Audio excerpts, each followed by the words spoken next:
Welcome to On the Edge with April Mahoney Brains. Here, this is the spot where the conversations are pointed, the guests are sharp, and the responses are never dull.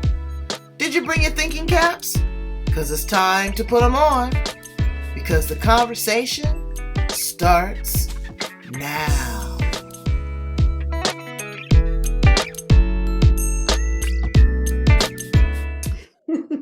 Hello, brains, and welcome home. Welcome to On the Edge with April Mahoney. That's right. This is the spot. This is the location where the conversation is pointed, the guests are sharp, and the responses are never dull. And today we have Teresa Shantz. Thank you. Here with us on the edge. She is a sister Leo. We are going to talk about the pride. We're going to talk about our pride. We're going to talk about how that connects to our spirituality, who we are meant to be, and girl, how the world is changing, because it's a cold piece out there. Talk about her amazing podcast and something she has that I'm envious of, a camper. So that and a whole lot more. Let's welcome her to the edge, Teresa Shantz. How are you? Thank you, Miss April. I am lovely on this day, and I'm so excited that we're both Leos. Woo! Roar. Girl. Okay, so let's start with the struggle. We are so... When is your birthday? July 28th. July 28th. Oh, okay, you're at the early part. I'm August 17th. Oh, yep, later Leo. Yeah, now I just turned 60. You want to share how old you are? 54. 54. Well, honey, let me tell you something. When that clock hits 60... There's something that's going to happen to you. There is something innately that is going to happen to you. You know, when you went from 40 to 50 and 50 now to 60, where I am in a space of being respectful, but unapologetic. I'm not going to just go for the okie doke. Right. Okay? Which, as Leos, we are pretty outspoken people, you know, and that can get us into trouble. That can get us, yes. It can, because, you know, sometimes we overstep our boundaries. We do other people's boundaries as well, but we demand loyalty. We're respectful. We love hard. We're very smart. We're very creative. And you know what? We're a bit of a predator, you know? So all of those characteristics can make it difficult for people to understand us. Where do you find that you fall within that? Have you run across some of those experiences? Oh, without a doubt, April. Being a Leo, I mean, like that fierce, that creative, that strength that I've tried to my whole life really unfold. I would say that's why I came in with that Leo, because I'm here this lifetime to go, okay, let's roar this, let's get it on. And honestly, I've been that way since I was a little girl. My mom would tell you, like, Teresa was ready to get out in the world. She was on a move. She was, never settling down. It's like, I'm always moving. So yeah, that positive creative side of Leo, which we can be fierce and we can be up in people's face. And so learning from myself, the spiritual part of me has really helped me calm that down a bit and really understand how to focus that energy, because it is energy, like everything's energy. So if, as Leos, that strong energy can come across as well, like, being a strong woman, especially too, and living life. It's like, yeah, it can be challenging, and it has been for myself. But it can be, again, it can be a double-edged sword, because we can be aggressive, you know, because we're no nonsense. No, so I've tried to learn to just really embrace this more than ever. I do a lot of work, and as you can see, the history of my show, I've done 1,500 shows, and the thing is, I've talked to great people, but one thing that I have learned to incorporate since I've been 60 is how I process, how I receive it, how I react to it. I had a conversation with myself a couple days ago. I was hotter than fish grease, girl. I was mad, but then I thought about it. I said, you know what, April? It's how you're going to react to this situation. Are you going to continue the same old destructive patterns that have made me feel bad, raised my blood pressure, made me angry, made me, appear aggressive or unyielding? Or are you going to try a different strategy? And Right. I tried a different strategy just by having that simple conversation with me and my spiritual God. And I Mm-hmm. tell you, it was like an elevator ascending from the 25th floor. I Mm-hmm. just came down just so easy and Mm-hmm. quiet. And it popped back up because the devil is busy. Okay? It popped back up, but then I said, you know what? Nope. Mm-hmm. And I've settled with it. And it's turned out, and you know what? It tricks other people up too because they're expecting for you to come one way. Right. And you're Mm-hmm. not. Tell us which way you come and where are you coming from? I'm coming from a space of spiritual freedom because Mm. we're in a place now, what you said a little bit ago about, the world is changing and everything's different every single day. Now, for myself, I truly believe that change is constant. So, no matter what I'm here until my last breath, it's going to be constant change. But we've had some radical ones the last couple of years.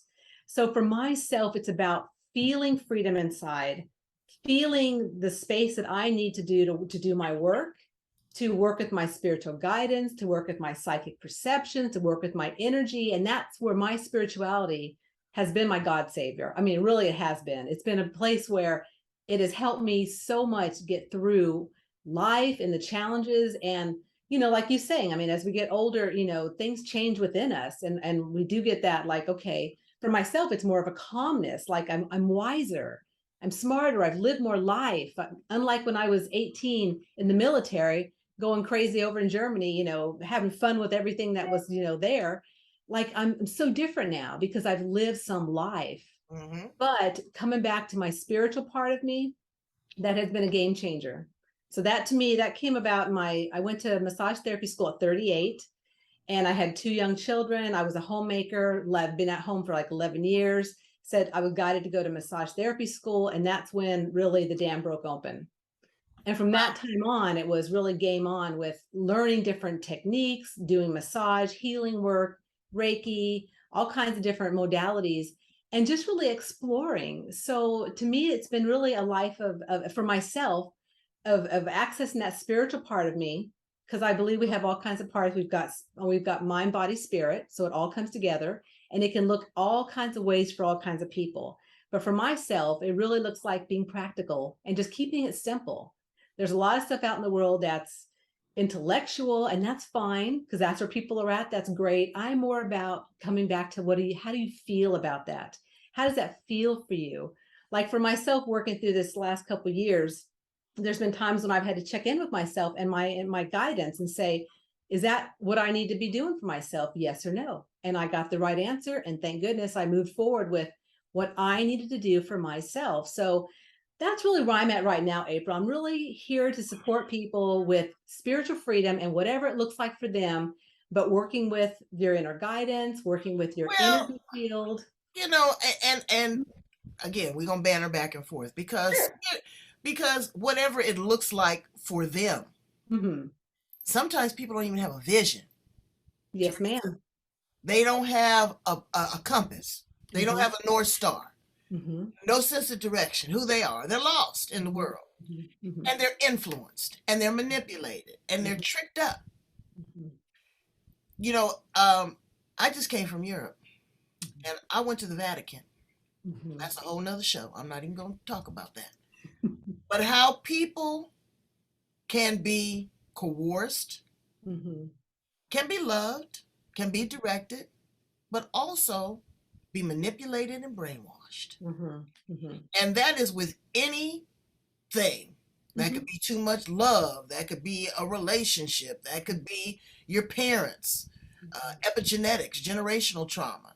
Mm-hmm. So people need to really kind of do some soul searching. Number one, look in the mirror for Mm-hmm. about 20 minutes. Just sit there. I remember the Reverend Al Sharpton telling me one day, he say, baby, that mirror is just not for a reflection. It's also a place for you to make corrections. Mm. So Good you sitting advice. there and you looking at yourself. Who do you want to be? Mm-hmm. What are the characteristics that you see outlined in yourself that you want to change?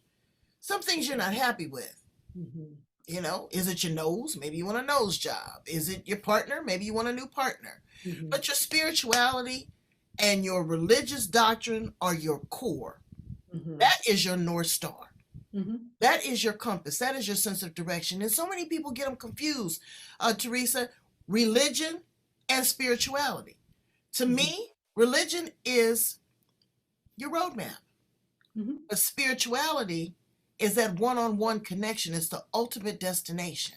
You know, what was your awakening? What was your aha moment? I would say I've had my aha moment. Gosh, I guess it's really when I went to massage therapy school. Because at that moment I recognized that I guess the piece of me that was missing was really that getting in touch with other people and the energy and the exchange and that feeling part of it, which I had never experienced before. So I think that's when that's really when my awakening happened. It was through massage school. Yeah. So it was the touch. Because a lot of people a lot of people don't like massage. I don't know why. Girl, that was the first thing I did when I got on that cruise ship was to go down and find me the best massage therapist down there. But it's the exchange of energy. They can't relax. Maybe they've been touched. A lot of people can't be touched. Right. Because, and touch not just physically, but spiritually and mentally. Yes, ma'am. But April, I also believe that there's all kinds of levels of consciousness on the planet. And so everyone's at different levels. And so that's where I just go, okay, if that's the games you want to play, the manipulations or whatever, that's for their learning, that's their opportunity. And that's me. It's none of my business. So that's what's really from my wisdom too, is like, hey, it's none of my business, and stepping back and going, okay, good luck with that and have at it, because they're going to be learning and growing, and which is what we're all here to do. So that's how I like to also look at where everybody's at versus, because before I really became spiritual, I would be very like judgmental and, oh my God, what are they doing? Well, I was just getting ready to bring up the J word. Yep. Because judgmental, am I judgmental? Yeah, I own it. Absolutely. My judgment is a part of my inner compass. My judgment is a way for me to understand, as being a Leo, where there is fear, I can smell it. Where there's a predator, I can see it. Where there is manipulation, I can hear it. And that's all because of judgment. Now, that judgment does not have to be negative. That doesn't mean that if, that's like okra. I always use this example. I can't stand okra. But because you eat it, I'm not going to not like you. Right. So it's just kind of where you are in all of that. But judgment does play, like jealousy. People don't like to own up to being envious or being jealous of someone else. It is a pure, authentic emotion. One that you may not like, one that you don't have to stay stuck in, but it is what it is. Right. How do people get unstuck? I just don't know. I know what it is for me, but they're just in this place. They're in this cocoon. How do they break out? I think that's individual. That's to each and every person. That's where do they come from? What's their environment like? Who are they surrounded by? Where are they at in their journey? I mean, that's really what it boils down to, is each of us have our own personal journeys. We came in alone, we're leaving alone. While we're here, we're playing the game. We're in relationship, we're working with our spiritual helpers, we're working with our energy and the spiritual part. And like you said, perhaps religion or whatever it is for each person. But it really is just about the journey and their unfoldment, really. Right. Now you've taken this full throttle. Okay, you put your foot on the gas. Yep. So you've created a podcast. Yes, I have. The gentleman I see you with, is that your husband? Yes, it is. Yes. Okay, so you're partnering with him. You have someone that you're on the same accord with. Why have you decided to make this your life mission now? It's interesting, April, because since I've been little, I knew I was on this mission. I didn't know about spirituality, but I'm like, I've been directed, and I've been, like, I'm going gangbusters, and like step by step, everything I've done in my life has been about getting to me to right now, just like this is getting me to tomorrow. So everything is a step. So I came in with this mission. I like to say I'm on a mission from God, like the Blues Brothers. Right. So that's my big thing, is I'm on a mission from God, like the Blues Brothers. But things just unfolded, and things just presented themselves at the right timing. So my connection with Tom was in 2017. Met him at a spiritual retreat. We had this big opening, this big veil appeared, and we're like, I know you, and then past life stuff and deja vu happened, and so that just unfolded, and we were both ready for the partnership, ready to come together, ready to do our spiritual work. Then the podcast came upon in 2020 when we were in isolation. We couldn't go out and we couldn't do any kind of, seeing people or workshops. And we were doing Mind, Body, Spirit festivals in Australia. So I started the podcast in Australia by myself, didn't know what the heck I was doing, gangbusters, I'm just doing this. And, it's just developed and that is beautiful. I was thinking about it before I got on. It's like, my podcast is like, remember those packages of potato chips? They had like Doritos and Fritos and Cheetos and Ruffles, and they were like a variety pack. That's exactly how my podcast is. It's a variety pack of spiritual, I like to call mini morsels, but it's just sharing other people and what they're doing in the world, because I myself I love dabbling. I'll just call it dabbling. I love, exploring. I love, having different varieties of breath work and yoga and all kinds of different aspects of ways that I can just keep unfolding and also share it with others in the world. So that's kind of twofold how, Tom and I came together, as well as how the podcast started. But Wow. yeah, girl, I'm full in. There's no question. It's like, I'm on. It's odd that you mentioned Australia, because I have a huge Australian following. Hey, Aussies, I love you guys. But there's a spiritual vortex down there Mm-hmm. that people just don't get. Mm-hmm. I got it when I got off the plane. Mm-hmm. The indigenous people were the first people on the planet, brains. Now you can believe that trickery about the all that other stuff. I'm not gonna go into it. You can believe it if you want. I seen it. I touched it. I smelled it. Mm-hmm. They have an extra chromosome. Mm-hmm.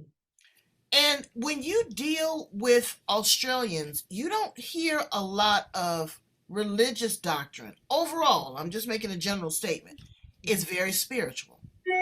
It's very taking it to the next level. Mm-hmm. It's a lot of meditation. Mm-hmm. It's a lot of, as people would say, hoo-hoo. Mm-hmm.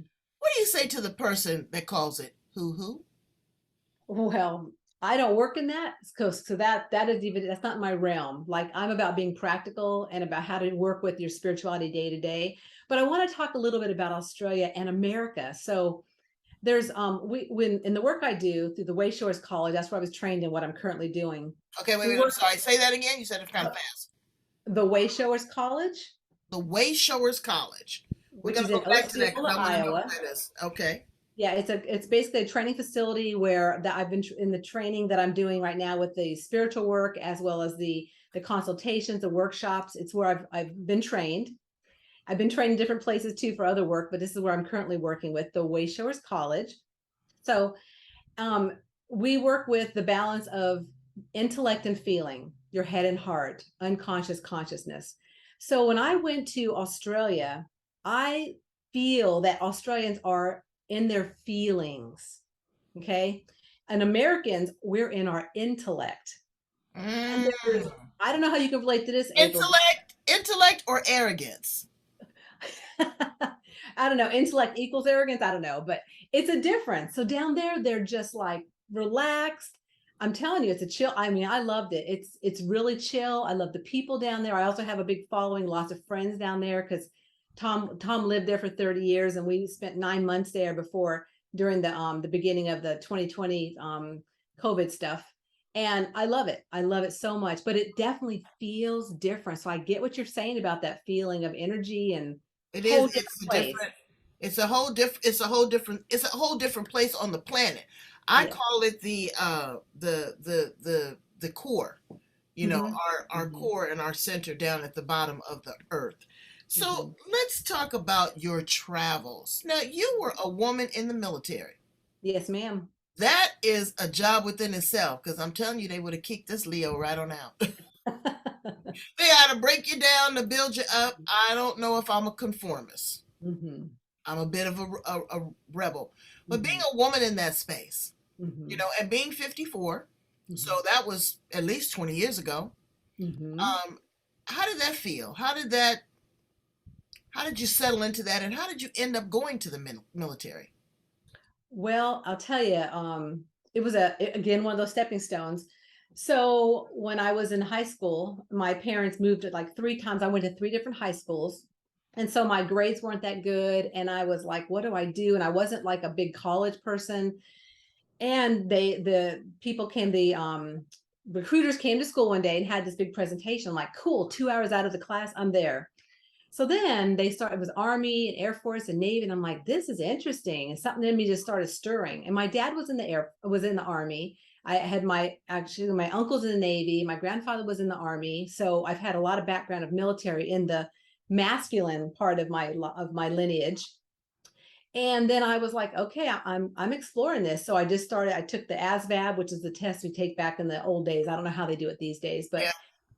and I said, I'm out of here. And it was my way out. So at 17, I went into basic training and and we went to basic training and then went to tech school. And they ask you, where do you want to go to? And I'm like, Germany, Guam. I don't even know why I said that. Germany, Guam. And off I went to Germany for 3 years and lived over there and had an absolutely amazing time. It was a lot of, obviously like being a woman over there. I mean, there's, way more men than women, Mhm. but it was amazing. I wouldn't trade it for the world. I grew so much. And that's where I met my first husband, was in Germany.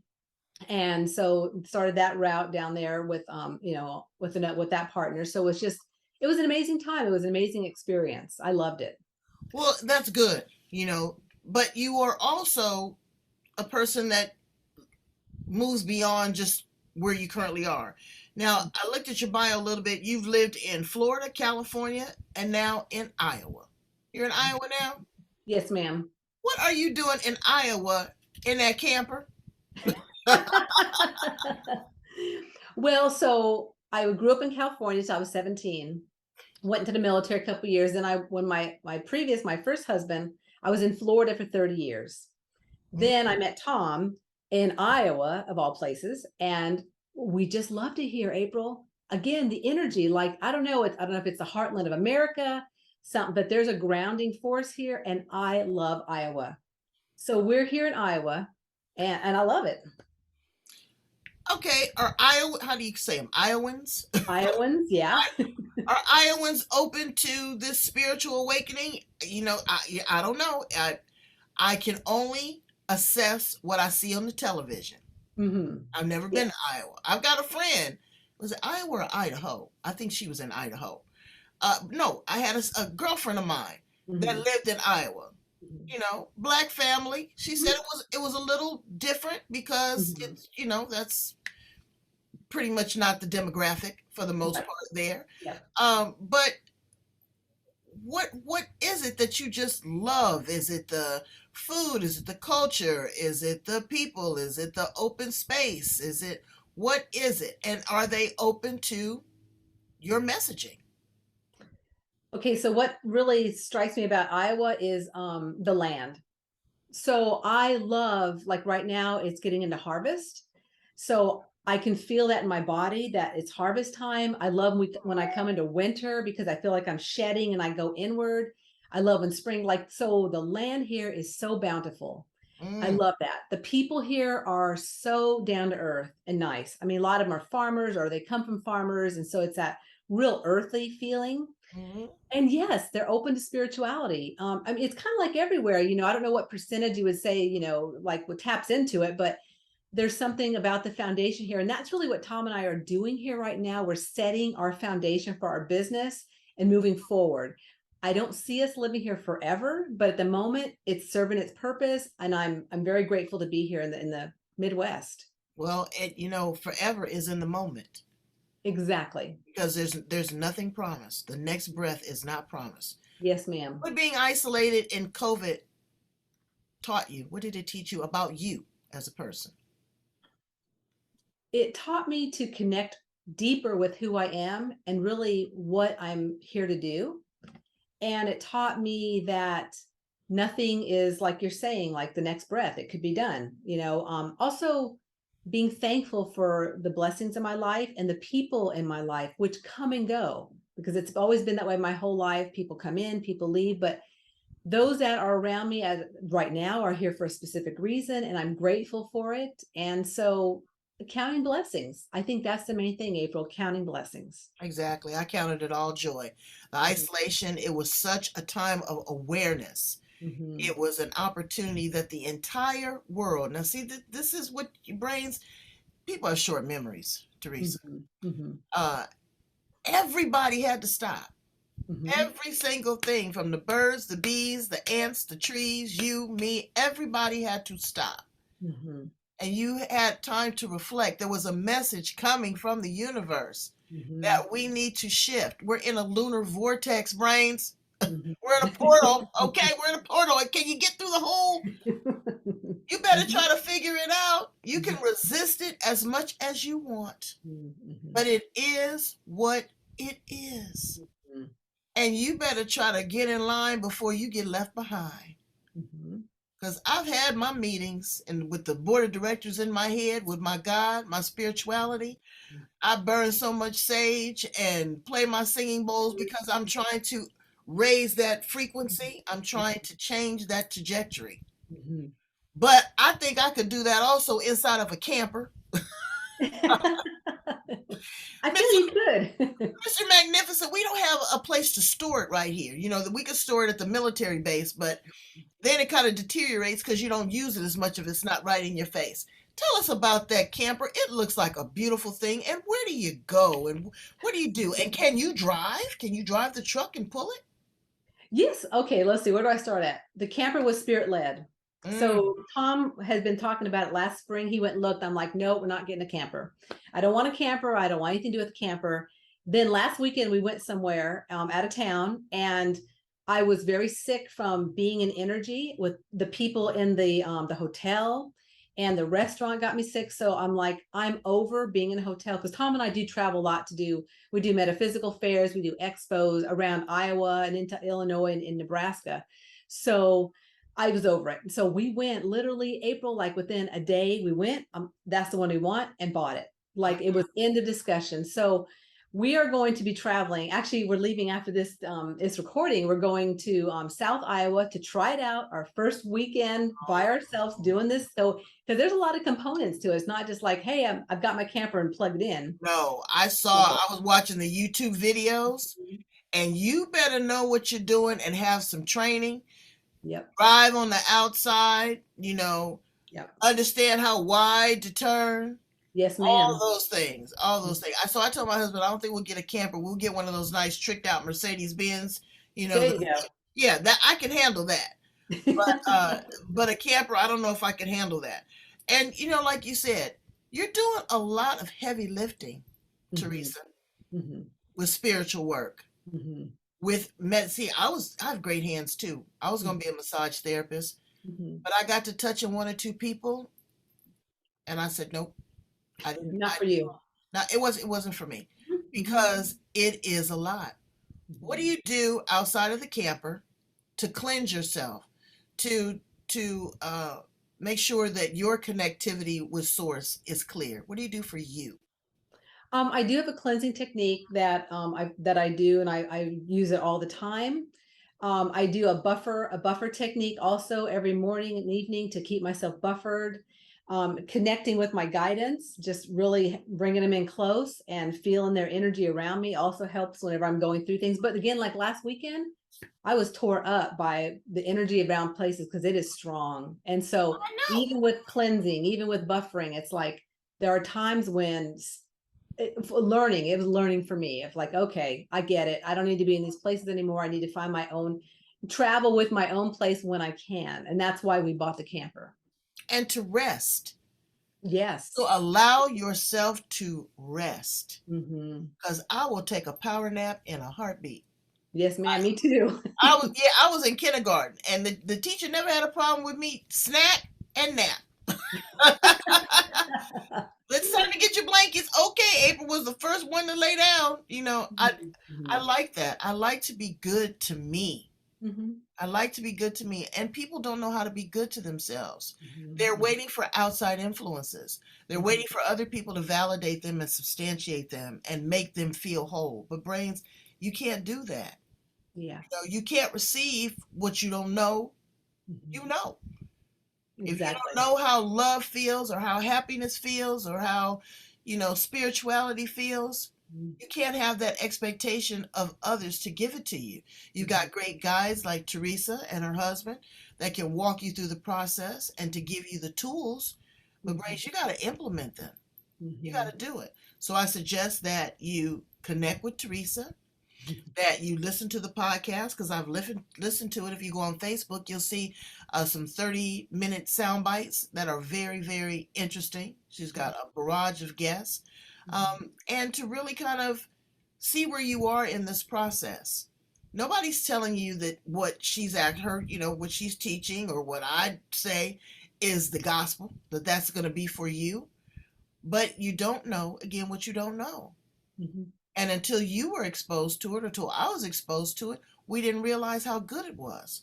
So Mhm. take the opportunity to have the conversation, to broaden your horizons. Mhm. Tell my brains how to get in contact with you, Teresa. Well, there's different ways. My podcast is called Enthusiastically Spiritual Podcast. My website is tntspiritworks.com. I will also have the links in the show notes that for April to put there. We also do have a beautiful spiritual freedom video set of 6 free videos that you can access and a link to that April will have, which is really a great place to start because it helps you kind of relate to the bigger picture of you as a soul and how to access that freedom and how to move through your life. So it's really a great series of videos that she'll have there. So that's a couple ways to definitely get in touch with me. TNT Spirit Works, I'm on Instagram, Facebook, so on a lot of the bigger platforms. But yeah, those are some ways, April, to get a hold of me. Well, she is definitely on all of the social media platforms, but beyond that, she's into the spiritual realm. And Mm-hmm. there's no beginning and there's no end, Mm-hmm. right? You Yes, know, and you can dance like the stars, ma'am. okay? Or you could, land like a rock. It's totally up to you. But again, I encourage you. That's why I go all over the world to find great people like Teresa, go to Australia, go to Asia to really kind of give you different options because it is bigger than us, brains. But believe me, it's bigger than us. And either, like I said, you're going to get left behind if you don't get in line here on the. So thank you so much, Teresa, for being here with me. You've been an amazing guest. I'm going to go in and continue to follow you and listen to you, raise my frequency, see how I can be a better person. Brains, I want you to do the same thing. I need you to love, like, and share. Right here. You see that? I'm going to put it right in your face so you can see it. Love, like, and share on the edge. Um, it's so important that we love on ourselves. And if you are, like me, in a place of judgment sometimes, be sure that you are editing and filtering and be sure that you understand what that judgment is about. It's not to harm. Sometimes it's just to equalize and understand. Thank you, Miss April. I appreciate the opportunity. All right, you're the best. Bye, brains.